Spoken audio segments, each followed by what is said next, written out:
સુરત શહેરના વેસુ વિસ્તારના બાંધકામ હેઠળના બંગલામાંથી 1,50,000 રૂપિયાના કેબલ વાયર અને બ્રાસ ફિટિંગની ચોરીનો ભેદ સુરત ક્રાઇમ બ્રાન્ચે ગણતરીના સમયમાં જ ઉકેલ કાઢી એક આરોપીની ધરપકડ કરી મુદ્દામાલ કબજે કર્યો છે. સુરત ક્રાઇમ બ્રાન્ચની ટીમ શહેરમાં બનતી ચોરી સહિતની અનેકો ઘટનાઓમાં નાસ્તા ફરતા રીઢાઓને ઝડપી પાડવા મેદાને હતા. ત્યારે ક્રાઇમ બ્રાન્ચની ટીમને બાતમી મળી હતી કે સુરતના વેસુમાં સોમેશ્વર 4 રસ્તા પાસે આવેલા વાત્સલ્ય બંગલોઝમાં બાંધકામ ચાલી રહ્યું હતું.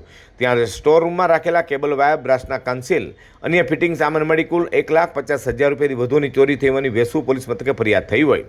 જે આરોપી હાલ અડાજણ વિસ્તારમાં હોવાની માહિતી મળતા બાતમીના આધારે અડાજણ વિસ્તારમાંથી સુફિયાન ઇમ્તિયાઝ પઠાણને ઝડપી પાડ્યો હતો. તપાસમાં ખુલાસો થયો હતો કે આરોપી પોતાના સાગરીત અસલમ સલીમ શેખ સાથે ઓટો રિક્ષામાં વેસુ વિસ્તારમાં રાત્રે ફરી રહ્યો હતો. બાંધકામ હેઠળનો બંગલો જોઈ બંને અંદર પ્રવેશ કરી કેબલ વાયર, બ્રાસના કાન્સિલ અને પિંજાંગરાની ચોરી કરી ફરાર થઈ ગયા હતા. પુરાવા નાશ કરવા માટે આરોપીએ ચોરી કરેલા કેબલ વાયર બાળી નાખ્યા હતા અને તેમાંનો તાંબુ ભંગારમાં વેચવાની તૈયારી કરતો હતો. પોલીસે આરોપી પાસેથી બળેલા કેબલ વાયર, બ્રાસ ફિટિંગ, પિંજાગરા, ઓટો રિક્ષા અને મોબાઈલ ફોન સહિત કુલ 75,000 મુદ્દામાલ કબજે કરી આરોપીનો કબજો વેસુ પોલીસના સોંપવાની તજવીજ હાથ ધરી હતી. તો ફરાર આરોપી અસલમ શેખને ઝડપી પાડવા પોલીસે ચક્રો ગતિમાન કર્યા છે.